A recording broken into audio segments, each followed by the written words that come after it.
Okay, let's try and unpack this. Imagine a world, right, secretly bracing for some kind of alien invasion, fighting these covert wars, in distant parts of the planet, totally hidden from public view. Well, picture this. Almost all the alien entities humanity had managed to capture. And these are crucial, right, for understanding the enemy, have just vanished, not like blown out in a firefight, not an overt attack, but through this really unsettling, totally bloodless escape. Happened September 4th, 2025. That's like yesterday in our internal timeline. And it's a dramatic new chapter. Pretty chilling, actually. Yeah, and this wasn't just some isolated incident, Yeah. or even a simple security breach, for that matter. What's really striking here, I think, is that it was highly coordinated, like meticulously planned. It systematically leveraged vulnerabilities that we as a species kind of created for ourselves, maybe without even realizing it. And this just raises these profound questions, doesn't it? Not just about how well we understand these entities, but also about the really complex ethical tightrope humanity is now desperately trying to walk. So today, we're doing a deep dive. We've got this stack of alleged classified military reports, intelligence assessments, even some speculative pieces that keep circling around one date, 2027. It just keeps coming up. Our mission here is to try and piece together this increasingly complex puzzle. We need to understand the threats we know are real, these urgent, if really vague predictions, and the just dizzying ethical dilemmas that humanity is facing right now. We'll explore how we even got here, how we got to a point where alien captives were suddenly reclassified, given human-like rights, and then almost all of them managed to just vanish right under our noses, leaving behind this really chilling new phase in what feels like an undeclared war. Let's start with that whisper, that kind of persistent buzz, the 2027 problem, as some sources are calling it. It's the state, right? It just keeps surfacing in discussions. Like a constant low-level hum about potential massive events, paradigm-shifting stuff linked to what the sources call NHI, non-human intelligence. It really feels like an echo in the shadows. It does, yeah. It's striking how much that date permeates the narrative. There's this investigative journalist, he explicitly mentioned, hearing from his own sources, that certainly something is going to happen in 2027. And that phrase, certainly something, it has this definitive weight to it, doesn't it? Even though there are zero specifics, right. It implies it's a done deal, but nobody knows what it is. And that's exactly the frustration, isn't it? That paradox. The sources, the journalists reporting it, they all admit they don't know what this something actually is, which creates this really deep, unsettling sense of urgent vagueness. You've got people apparently urging me to be urgent, telling the journalists that people need the right to know this, but they can't articulate what it is people need to know. It's like being told your house is on fire, but no one knows where the fire is or even what's burning. Yeah. Crazy. Mm-hmm. And this profound ambiguity, right, coupled with that insistence, that urgency, it links directly to this concept the sources mentioned, being on borrowed time. So it implies not just, end of the world type stuff, but something maybe more fundamental, as one source chillingly puts it, a paradigm shifting event where the world that you know and the rules that you follow are no longer going to be relevant anymore.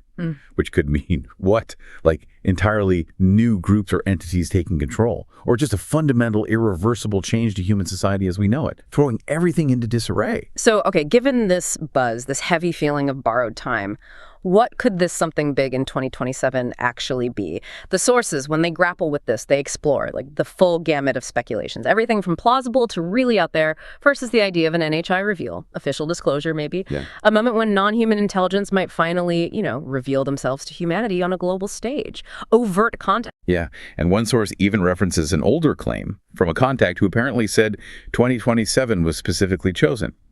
The date NHI would initiate this reveal. It's a date that's been floating around in certain circles for a while, it seems.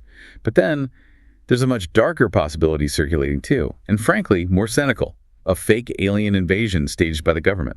Whoa, hang on. A fake invasion? Seriously, why would anyone even suggest that? Especially when other sources are hinting at genuine, frankly, terrifying threats? That sounds straight out of a conspiracy thriller. Well, the reasoning presented in these sources is pretty unsettling. It's theorized as a deliberate tactic, right, to cause chaos or fear on a massive scale, maybe designed to boost military funding for who knows what secret projects, or maybe to implement new, unprecedented forms of control, all under the guise of an external threat. It's often called a classic wag the dog scenario, manufacture a crisis to distract or push an agenda, which is completely different from another scenario, maybe more hopeful, or at least more straightforward.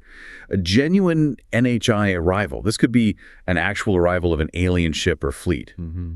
And the possibilities there range from them just, like, retrieving their crashed craft to an outright invasion, or, the most optimistic, maybe naive take of some kind of galactic camaraderie. Okay, so NHI reveal, fake invasion, real arrival. What else? The journalist you mentioned, Coulthard, he heard other theories too, right? Stuff beyond NHI. Yeah, hinting at more cataclysmic changes. Some sources speculate about dramatic natural events, like a pole reversal, a shift in Earth's magnetic poles that could cause, widespread technological collapse, environmental chaos, or maybe a major asteroid impact, an existential threat from space, classic doomsday stuff. Others are worried about AI, artificial intelligence reaching some kind of quantum level, leading to a loss of human control over our own tech, or maybe even a sort of Y2K-like technical collapse, but with AI, as systems just outgrow our ability to manage them. There's a lot of ground covered there, but you mentioned skepticism. Absolutely, and this is critical. There's significant skepticism around many of these predictions. The sources themselves, they explicitly raise the possibility that the very vagueness of this 2027 problem could be deliberate, a hoax, or maybe a lie sold to the public, specifically designed to manipulate them. And that raises a really profound question for us and for you listening. How do you tell the difference? How do you discern a genuine warning from deliberate disinformation when the message itself is so unclear, so full of competing theories? It could potentially just be a fabrication meant to scare people. The lack of concrete details, that itself becomes a kind of weapon, doesn't it? It really does. Okay, so let's pivot now. From these murky, unsettling predictions about the future, let's get into something concrete, something shocking and, according to these sources, undeniable. Specific recent military engagements. This takes us from whispers about 2027 to the thunderclap reality of hostile extraterrestrial precursor infiltrations, all detailed in these alleged leaked reports. We're talking about Operation Stardust Intersects, a covert multinational military response, ran from April to August 2024. This wasn't a drill. Apparently, this was the real deal. Yeah, and what's absolutely chilling here is just how clear the objective is, laid out in these reports. Countering hostile extraterrestrial precursor infiltration. The documents detail how it kicked off on April 15, 2024. Detection of 3 unidentified objects. They're called Xenosubject Alpha, Bravo, and Charlie, entering the inner solar system.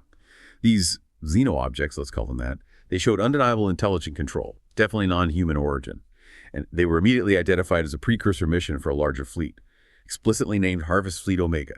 Their goal, resource exploitation, primary undeniable goal. And humanity, according to this chilling assessment, was seen as merely an obstacle, just something in their way. It's just an obstacle. The audacity, it's chilling. Okay, so one of these, Xeno-Object Alpha, it reportedly landed in Siberia.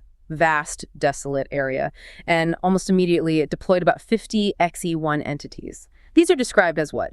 Biomechanical constructs or drones.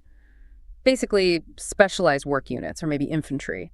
Their initial actions sound methodical, almost clinical, setting up equipment, taking samples. Like they weren't exploring, they were just getting straight to work, harvesting. Exactly, and that's precisely where the first hostile act occurred. Undeniably hostile. Without any provocation, and XE-1 of the report uses the German phrase Unvermittelt das Feuer, meaning it opened fire without warning on a Russian reconnaissance drone. That single act confirmed their aggressive intent, unequivocally.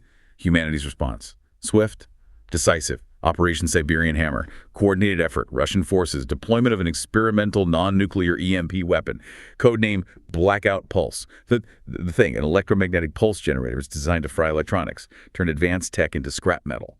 And apparently it was devastatingly effective. It eventually destroyed Xenosubject Alpha. Wow. A hard-won victory, then, in the middle of nowhere. But there's a lingering detail, right? Something about survivors. Yes. While 42 XE-1s were eliminated, the report states, the original German is, 8 weitere Einheiten wurden schwer beschädigt, aber in einem Zustand geborgen, der eine spätere Analyse ermöglichte. So, 8 additional units, though heavily damaged, were recovered. Recovered in a state that allowed for later analysis.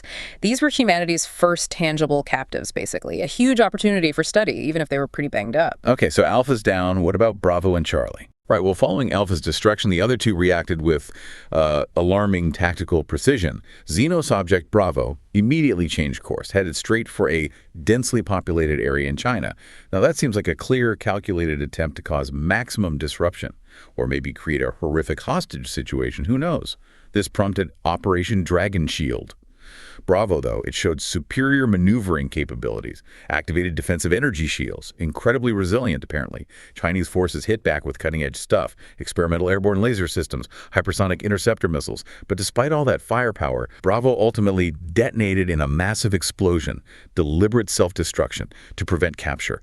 This act clearly signaled that these XE-1s, they do not under any circumstances want their technology or themselves to fall into enemy hands intact. Total denial. Chilling. Their operational protocols, their commitment to secrecy. Wow, okay, so that leaves Xeno's object, Charlie. What happened there? Charlie managed to evade capture initially, headed to the South Pacific. And there it started direct raw material extraction from the seabed. Again, reinforcing that primary goal, resources. This led to Operation Deep Freeze. And the aim here was different. Capture the ship as intact as possible. Much harder than just blowing it up. So how did they manage that? Capturing it intact sounds incredibly difficult. It was remarkable, according to the reports.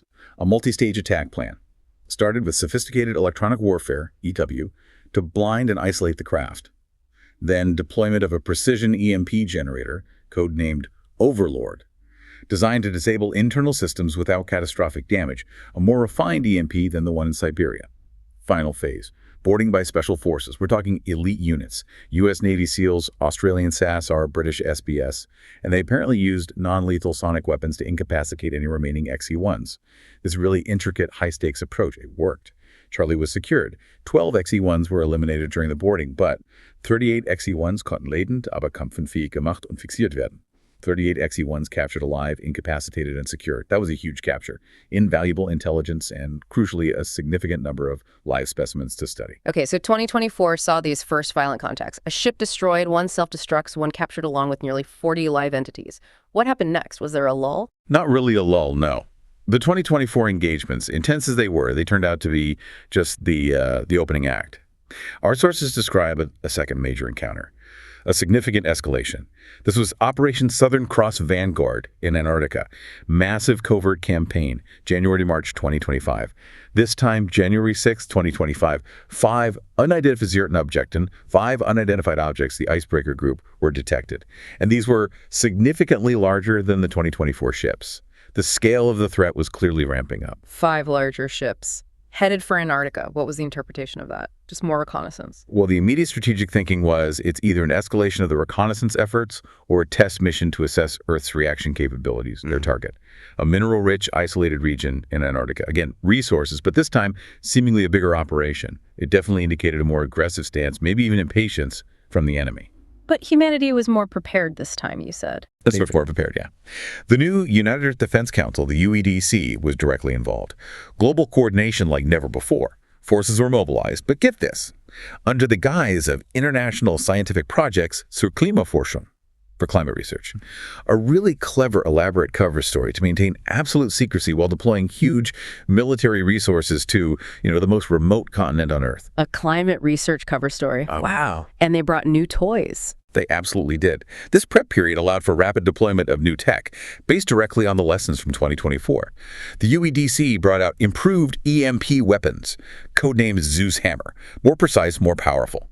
Also deployed directed energy weapons, DEWs, things like Hawk Energy Laser System, high-energy laser systems called Sunbeam, and powerful Mikrovelenkanonen, microwave cannons dubbed Thor's Fist. Ouch. Plus, advanced Cyberkriegsführungseinheiten cyber warfare units, Task Force Icarus ready to tackle alien networks, along with experimental anti-child munition to get through their defenses, and second-generation exoskeletons for the troops operating in that extreme environment. They were loaded for bear. So the actual battles, Blizzard Strike and Polar Siege, how did they go down? Were they easier this time with all the new tech? Not easy at all. Described as intense and costly engagements, fought in that brutal, unforgiving Antarctic environment. These were definitely not easy victories. The XE-1 showed significant improvements since 2024. They had enhanced armor, adaptive cybernetics, even specialized units, which clearly indicates they learn and adapt to our tactics. They evolved their capabilities rapidly. They were getting tougher, smarter, more specialized. Learning and adapting. That's a scary thought. How did they finally end the campaign? The final phase, Operation Frozen Hammerfall, sounds like a masterclass in coordinated attack. A massive, coordinated EMP strike to cripple the whole icebreaker group. immediately followed by kinetic and energy weapon attacks, and a sophisticated cyber attack called Parasite. This multi-pronged assault led to the destruction of one ship, Icebreaker 1, and it disabled 3 others, Icebreaker 2, 4, and 5. Okay, 3 disabled ships. Did they manage to capture more XE-1s? That was the goal with Charlie, right? Intact capture. Exactly. And here's the crucial detail. A major intelligence coup, Enteroperation und Sicherung, boarding operations, and securing the vessels resulted in the capture of Kette 70 XE-1 lebende Gefangen genommen.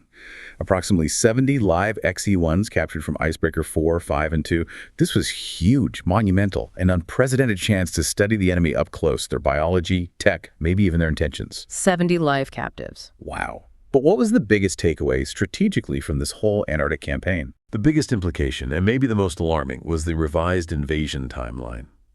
The sheer size and the rapid arrival of this second larger wave of Xeno objects. It suggested the main fleet, Harvest Fleet Omega, might arrive much sooner than the initial 8 to 12-year estimate they made back in 2024. The revised timeframe was stark, possibly only 5 to 7 years away from March 2025, which puts arrival somewhere around, 2030 to 2032.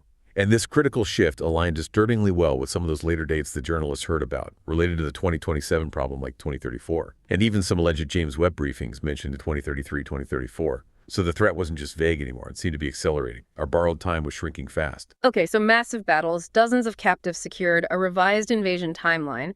That brings us closer to the present. Let's move from those large-scale military operations to something much more recent and, frankly, deeply unsettling. A critical turning point that happened right here on Earth just days ago, September 2nd, 2025.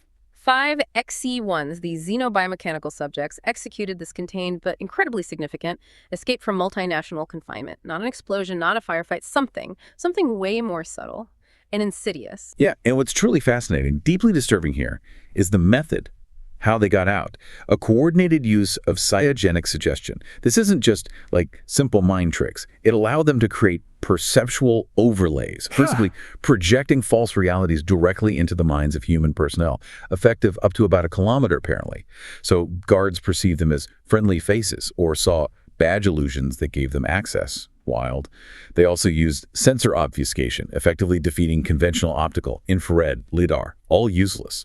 Detection had to rely on much more subtle, indirect channels, like microbarometers measuring tiny pressure changes or magnetometers sensing magnetic fields. Conventional video, totally ineffective. And they actively avoided crowds, maybe for energy conservation or noise, sought out transport nodes. It all points to a calculated, low-profile strategy. Psiogenic suggestion, perceptual overlays, friendly faces. This is some next-level stuff. And they stole things on their way out. Specific materials, what does that tell us? Right, the selective nature of the theft is highly indicative. They took materials related to cryogenics, high-temperature superconductors, HTS, and high-frequency HS components. Cryogenics, for extremely low temps, maybe advanced energy or quantum systems. High-temperature superconductors, revolutionary materials, zero-resistance electricity, crucial for powerful tech. High-frequency components, vital for advanced comms or sensors. Taken together, it really suggests the XE-1s are trying to, repair or augment their own tech, establish comms with their fleet, maybe even reverse engineer some human stuff. It implies a clear technical purpose for escaping, not just freedom. But critically, they do have vulnerabilities. Their PSI efficacy degrades behind heavy shielding. And using invisibility or suggestion drain their energy, requiring recovery cycles, maybe 90 minutes or so. Yeah. A key constraint for us to exploit. Okay, that's huge. But then just one day later, September 3rd, something even more monumental happened, didn't it? A massive policy shift. Yeah, this is where it gets really interesting and frankly quite unsettling. September 3rd, 2025, a truly monumental decision made within the UEDC. Formal investigations concluded that captured aliens must unequivocally be designated as living beings. This wasn't just scientific reclassification, it was a profound ethical paradigm shift.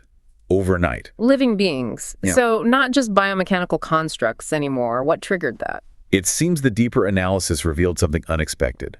An integrated biology-based AI component made of bread cells, not traditional electronics. That distinction was critical. Conclusion, they are not machines. And that designation immediately granted them rights similar to those of human prisoners of war in a human conflict. Crucially, this explicitly excluded prisoner execution or similar, which placed significant ethical constraints on how humanity could treat its alien captives, even in wartime, even facing an existential threat. Wow. That's a massive shift, especially when you remember, didn't you say the first ones captured back in 2024 from Xenos Object Alpha were terminated or disassembled? Exactly. The sources explicitly state that. Those 8 captured XE1s were later terminated or disassembled for research purposes. The contrast is stark, isn't it? From scientific dissection to POW analogous rights in less than a year, it highlights this rapid, dramatic, almost bewildering shift in human policy. What drove that? Why such a fundamental change, especially when they still pose this massive threat? That's the pivotal question, right? And it speaks to this immense ethical tightrope humanity is now walking. The sources suggest a complex mix of factors. Maybe initial analysis just profoundly underestimated their biological complexity, or even their level of consciousness. But more profoundly, it seems there was this intense internal ethical crisis within the UADC. If humanity sees itself as morally advanced, could it justify treating intelligent, albeit alien, entities with such disregard?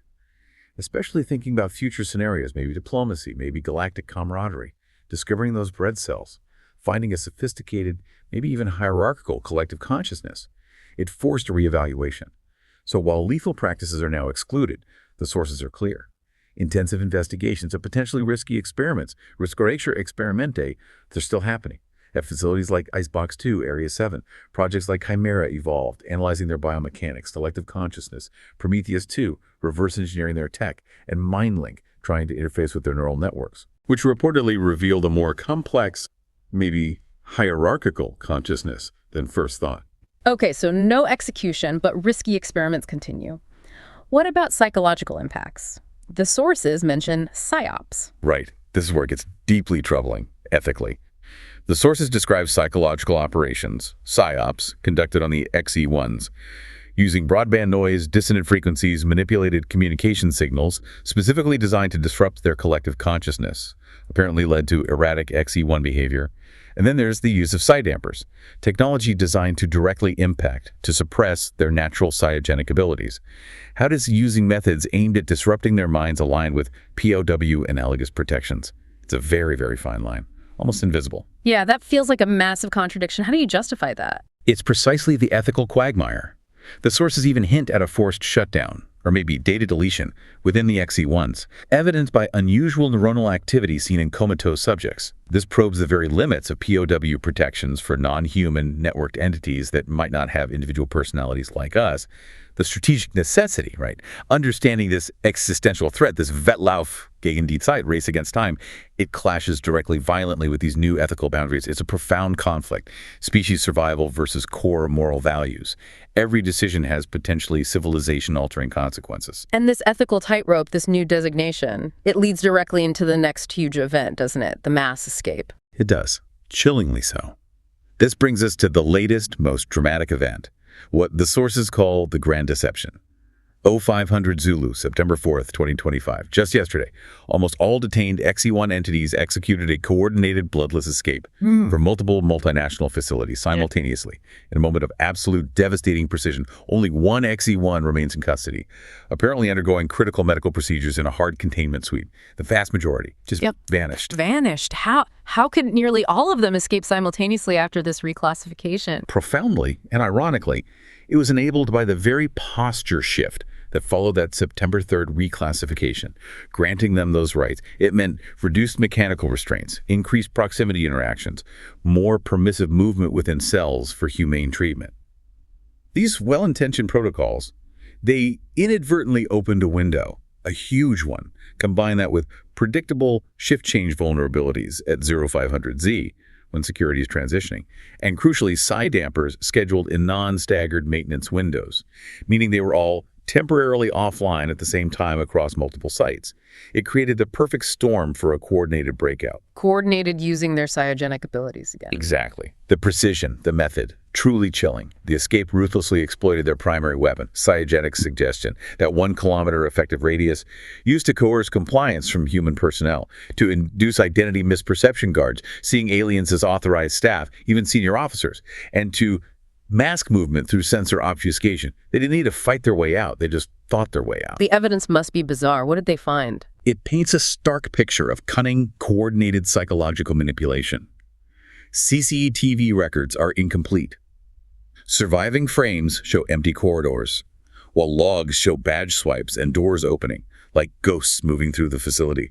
Guards present reported interacting with perceived senior medical staff and inspectors.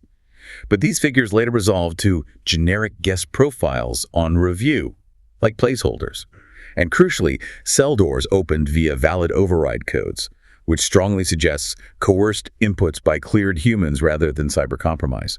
They didn't hack the computers, they hacked the people operating them, turning our own personnel into unwitting accomplices. Unbelievable. So what does this mean now? What's the UEDC's assessment of this whole thing, this mass escape? Their assessment is stark and frankly quite terrifying. They assess with moderate to high confidence the initial mass capture acceptance into custody was deliberately tolerated or engineered by XE1 leadership, engineered to probe human command, control, security procedures, readiness. It was reconnaissance from the inside. Tolerated capture. So they let themselves be captured. The studious. That's the assessment, which fundamentally shifts the entire nature of the threat. It moves it from a purely external invasion force to something far more insidious. The current escape likely initiates a fifth column phase, meaning clandestine reconnaissance, influence operations, targeted sabotage of our global defense preps, specifically Project Terra Defensor. The enemy isn't just on the horizon anymore. It's actively internal, living among us, working to undermine our defenses from within. This changes everything. Everything about security, trust, even our own perceptions. A fifth column. Operating inside human society. Okay, so what are their likely next moves? What are the immediate objectives for these escaped XE1s? Intelligence must be scrambling. Absolutely scrambling. The assessments identify the most probable near-term objectives, like 0 to 90 days post-escape. Top priority intelligence. What's fascinating is the logical sequence they predict. First, Objective H1, freeing remaining detainees. Small, coordinated cells of escapees converging on any remaining detention nodes, maybe the one last captive. To liberate them, expand their clandestine network, and the emphasis is on quiet coercion of gatekeepers over force, using cryogenics, not violence. Multiply their numbers covertly. Okay, free the others. Then what? Objective H2, signaling external command. This means seizing or covertly using a high-power transmit site, deep space network antenna, large radio telescope, VLFELF site, anything capable of long-range communication. The goal, to exfiltrate intelligence to the inbound main fleet. That would be devastating. Real-time data on our defenses. How would they even get access to something like that? Expect highly sophisticated social engineering of key technicians, manipulating people to gain access, followed by brief, precisely timed transmissions to avoid triangulation and detection. They know we're listening. Meticulous approach. Third, Objective H3, accessing restarting seized xenocraft. Infiltrating impounded craft or component depots, enabling repair or signaling, targeting storage hangars, research labs, logistics yards, supporting our reverse engineering. And this objective is strongly supported by that earlier theft, right? Those materials. Cryogenics, HTS, HF components, the exact things needed to repair or reactivate their tech.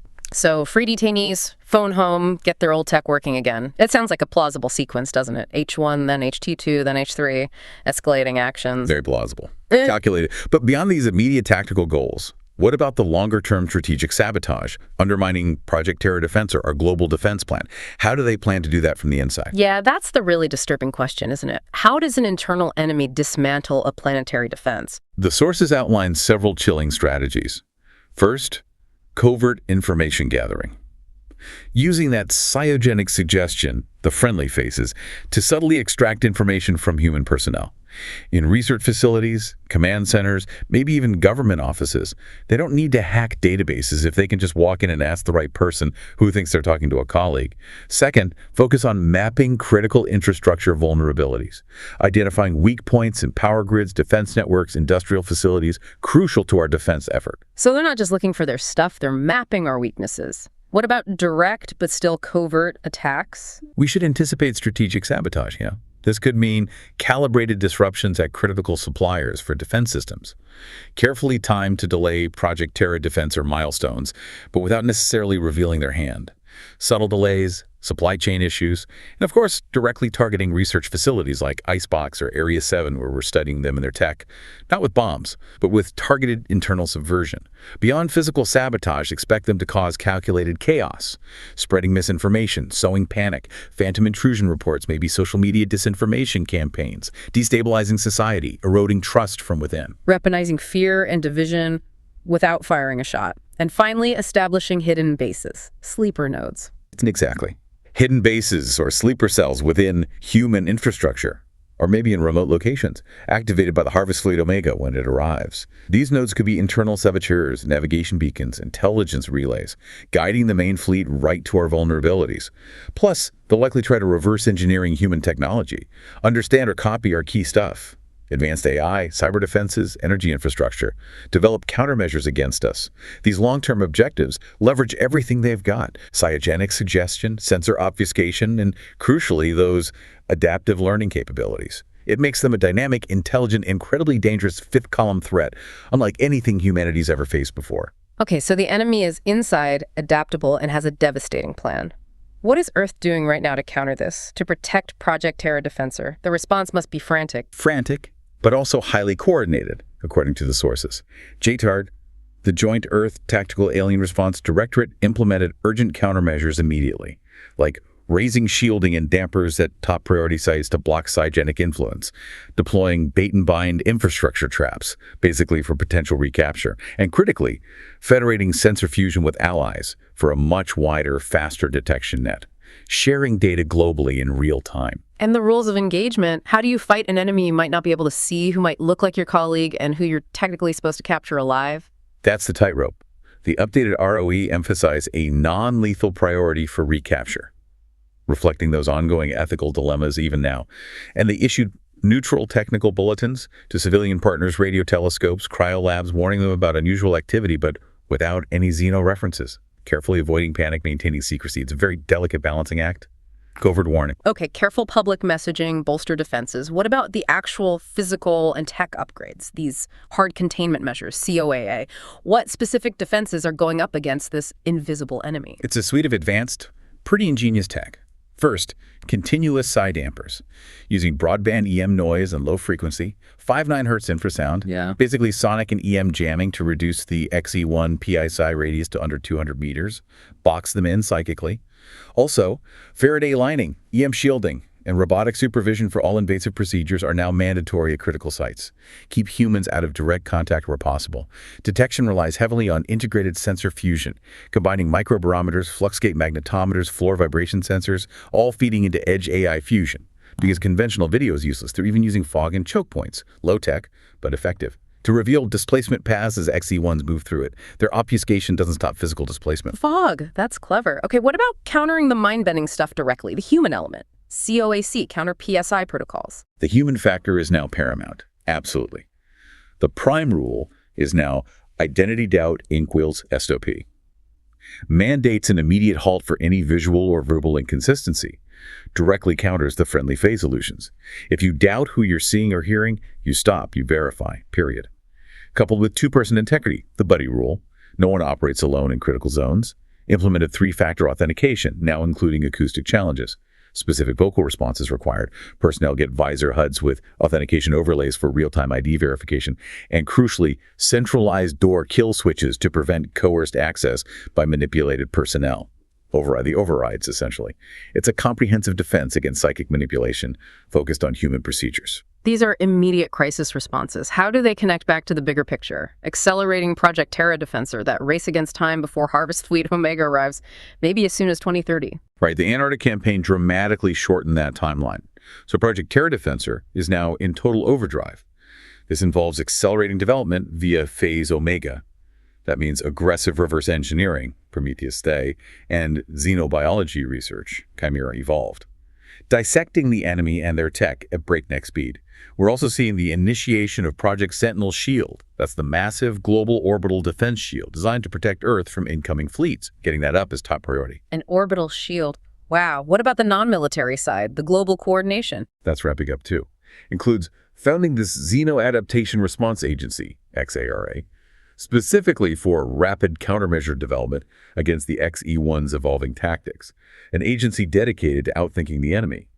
Also, implementing the Global Resource Mobilization Protocol, GRMP, a binding international mechanism to redirect industrial capacity to war production, globally coordinated, plus reinforcing global surveillance and early warning systems, ARGIS IR2, to detect any more incursions or covert ops.